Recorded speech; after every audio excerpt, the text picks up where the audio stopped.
Hello there, and welcome once again to Building the Ark Show with yours truly, Rose Shiko. This is a podcast where we focus on ourselves. We talk about personal growth, self building, and personal development. Building the Ark is about hope, it's about encouragement, life transformation, and living life to the fullest with purpose and intention. Thank you for tuning in, and please remember to like, subscribe, share, and tell a friend. Today's topic is called time. We're going to talk about time and timing. What is time? According to the dictionary, time is the indefinite continued progress of existence and events in the past, present, and future regarded as a whole. Time is also a point of time as measured in hours and minutes. Time means to plan, to schedule, or arrange when something needs to be done. Time is also a measure. It's a time taken by a process or activity. How long does it take? You use time to measure how long it takes to do something. What is timing? Timing is the choice, judgment, or control of when something should be done. When we look at music, timing is the rhythm, it's the pattern, it's the tempo, it's the beat. And every music piece has a time signature. And it takes just one person, one instrument to get the timing wrong and mess up the whole piece. This takes me back to when I was recording my song. And by the way, you can find my song on Amazon, CD Baby, iTunes. It is called You Are God by Rose Shiko. So if you do not have my song, it's only 99 cents. Go and download my song, Amazon, CD Baby, Spotify, everywhere.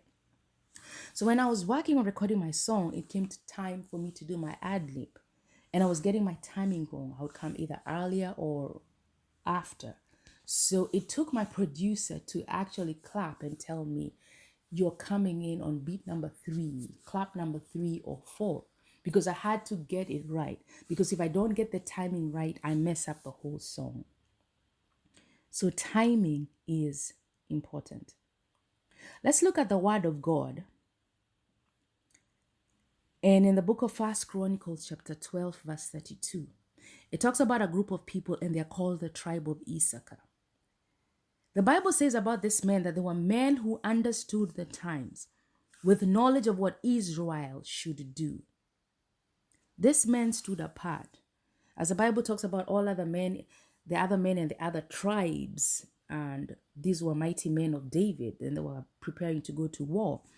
But what stood out about this man is that they understood the times and they had the knowledge of what Israel should do. What does it mean that they understood the times? Number one, they understood the culture. That means they understood the population and the place where they lived, the trends, the myths. If they lived in this world right now, they would understand that now we're in a digital world. Things have changed. We're in a digital world. Number two, they understood the timing. So they understood the times and discerned when to move or to make a move. So it's one thing to know the time, and it's another thing to understand the time. For example, when I was in high school and I was in a boarding school, and the bell would ring. And when the bell rings, then we would know it's time for class, it's time for this, it's time for that. So for example, if the bell rang at 12 o'clock, 12 o'clock means it's lunchtime. So it means stop what you're doing, walk to the dining hall, the school cafeteria for your meal. But if I'm seated somewhere and the bell rings and I look at my watch and I see it's 12 o'clock, I know it's 12 o'clock. But if I do not understand that I need to get up and go to the dining hall, to the school cafeteria for my meal, and I continue to sit there, I'm going to miss my meal. I know what time it is, but I do not understand that 12 o'clock means I need to get up and go get my food. So what happens? I do not eat. Another example, I had taken a weekend trip to visit a family, and I let them know my flight is leaving out on Sunday. I think it was about 12:30 p.m. So the day gets there and my host is in no hurry and I'm like, we need to go, we need to go. And he's like, well, your flight leaves at 12:30. So what happens? We walk into the airport at 12:25 p.m. I'm not saying anything because I already know I'm late. And we walk in and the person checking us in actually just said, wow, you have the nerve to just walk right in a 12:30 flight at 12:25 p.m. So my host was like, no, we're early. We're 5 minutes early. I mean, he's like, the flight leaves at 12:30, so we are fine. So he knew the time, but he did not understand the timing. Why? Because when you have a flight, you need to be there like an hour early because you need to check in your luggage. You need to go through security. And you're not the only person that's flying. There's many other people flying. So there's going to be a line at the check-in place. There's going to be a line at the security place. That's why you need to be there early. So what happened? I missed my flight. And because I missed my flight, I had some consequences. Number one, I had to pay $75 right there to get another flight. And this was $75 that I did not have. So I paid $75. And then I'm told that's the last flight for tonight. The next one leaves out tomorrow at 6 a.m. So that means I have to stay an extra night. And then I had already arranged for somebody to pick me up at the airport. Now, let me explain. I lived in a very, very, very tiny town that was 3 hours away from the city, 3 hours away from the airport. So when you ask someone to pick you up from the airport, it's a whole day affair because they have to drive 3 hours to the airport and 3 hours back home. So now I have to call them and tell them I'm not coming. So you don't have to pick me up. But now I have to find someone to pick me up the next day because this person might not be available because this is a whole day affair. So now I have to start looking who's going to sacrifice their time, because basically you're asking somebody, sacrifice your whole day. Whatever you needed to do, you have to stop. Please come and pick me up. So now I don't have a ride. I have to start planning for a ride. Then I had to be in class the next day, Monday. But I was not going to be there until Monday evening because you have to count about 3 hours for your flight and then another 3-hour drive. So I missed my class.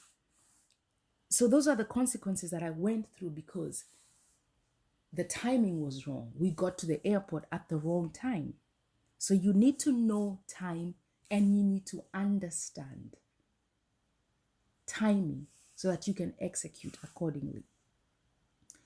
The other thing about this tribe of Issachar, number 3, they had strategy. They knew what Israel ought to do. They knew what steps needed to be taken because they understood the culture and they understood timing. When you understand those two, then you're able to create a strategy, put a plan in place that produces results. Ever seen people who just do things because things are being done? They don't put anything in their mind. They just say, okay, so-and-so is doing this, so-and-so did this and did this, I need to start doing this. But they don't realize that these people who are doing this, they took time to understand. They took time to study the culture, to study the timing and put a strategy in place. So they are yielding results. But you go in there blindfolded, just doing it because everybody is doing it. Most likely you're not going to yield results. Let's look at the benefits of time. What are the benefits of time?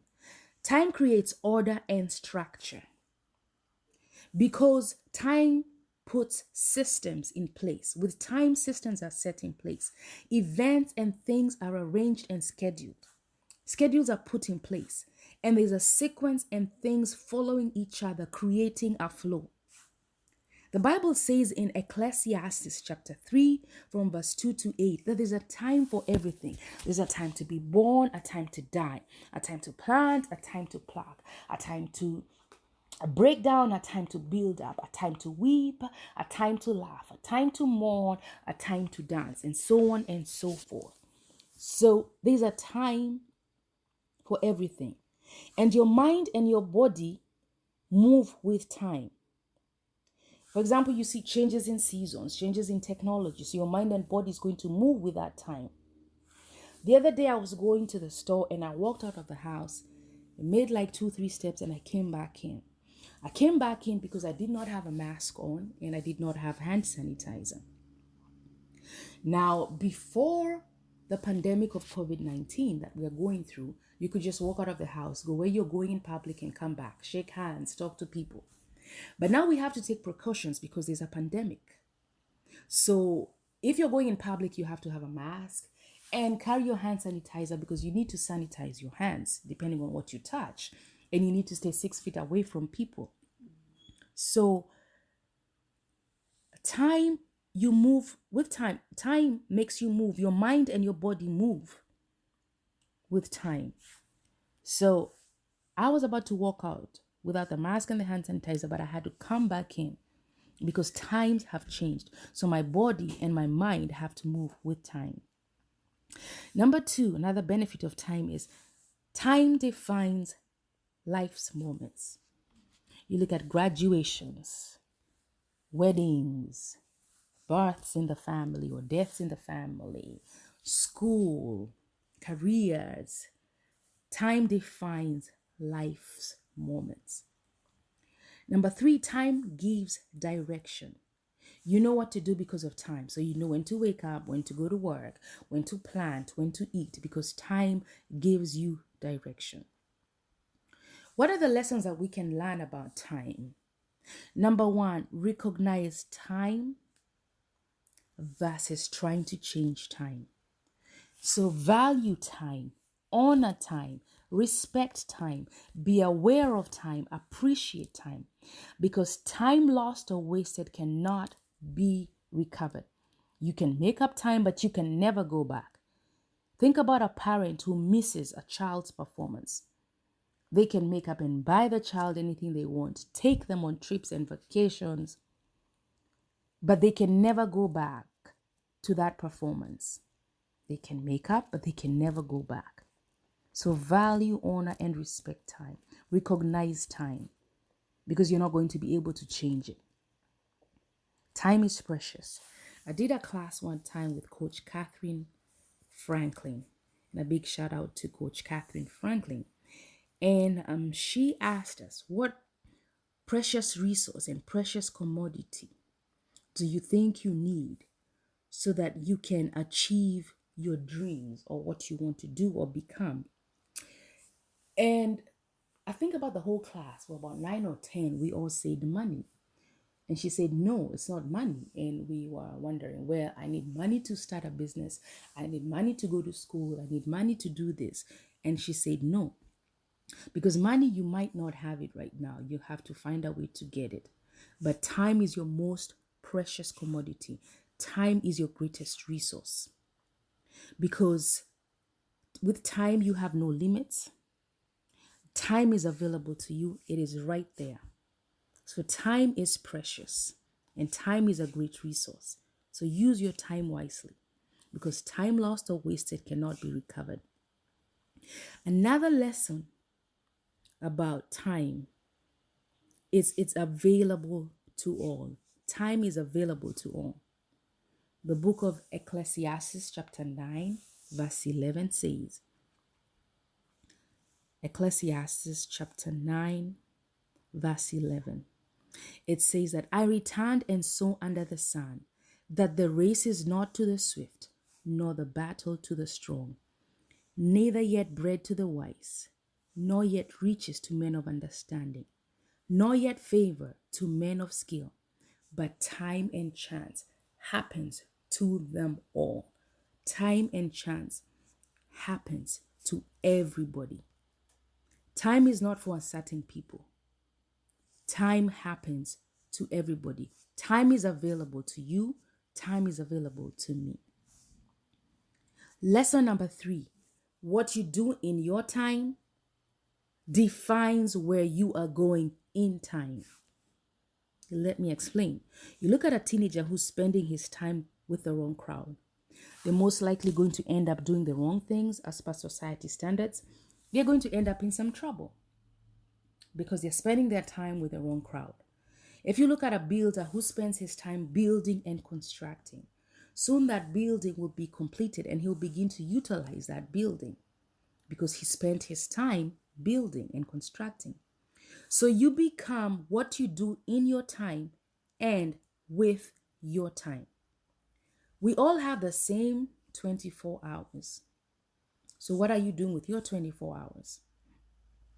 This takes me back to when I was growing up, and when you are home for the school holidays and you really want to sleep in, and your mom wakes up very early and she's doing the household chores, doing this and that, and she goes to wake you up, and most likely she's looking at the time and she's like, my daughter hasn't woken up, she's very lazy. So she's not going to come and tap on your shoulder and say, hey, you need to wake up. So what would happen, and I know many of you can relate, they would make a lot of noise. Hey, you oversleeping, you need to wake up, there's so much that needs to be done in the house. And then they would get to a point, they get irritated, and they would say something. I'm going to directly translate it from my mother tongue because it sounds very, very funny, but I will explain. And then they would say, you will be awakened by yours.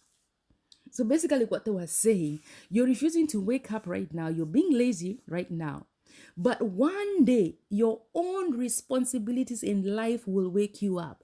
Nobody's going to wake you up when you need to pay for your own rent, when you need to pay for your own food, when you need to cater for your own children. You're going to wake up on your own. So you might be refusing to wake up right now, but one day you'll have life's responsibilities that nobody will wake you up. You're just going to find yourself waking up on your own.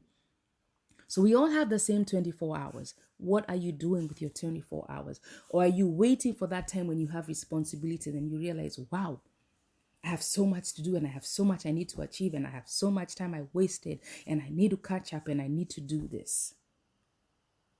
So use your 24 hours wisely. Lesson number 4, innovate with time. Basically, your mind has to be in tune with the times and the seasons. So, for example, the other day I had a life coach, and he said that he had tried to introduce to some pastors, social media and doing live videos and live services, live preaching. And the pastors are like, no, social media and doing live, that's the devil. No, we can't do that. We cannot do that. But what has happened? There's a world pandemic going on, COVID-19, and this has limited us to our social gatherings. We cannot really gather like we used to. So what has happened? Services are now online because we cannot attend service at the church. And if we do, it's a limited number of people. So what are the rest going to do? They have to watch it online. So the same pastors who said that online preaching was the devil, they now have to get on social media. They have to look for platforms where they can stream their services because people need to watch their services at home. So you have to innovate with time. Your mind has to be in tune with the times and the seasons. If they are changing, then you need to change. Move and innovate with the times. So thank you for listening, and join us again next week for another episode where we continue on this journey of personal growth and personal development. So remember to share, subscribe, forward the link, tell a friend, leave a comment. But stay safe out there, keep healthy, and remember, what you do in your time and with your time is what you become. Use your time wisely. This is yours truly, Rose Shiko, with Building the Ark.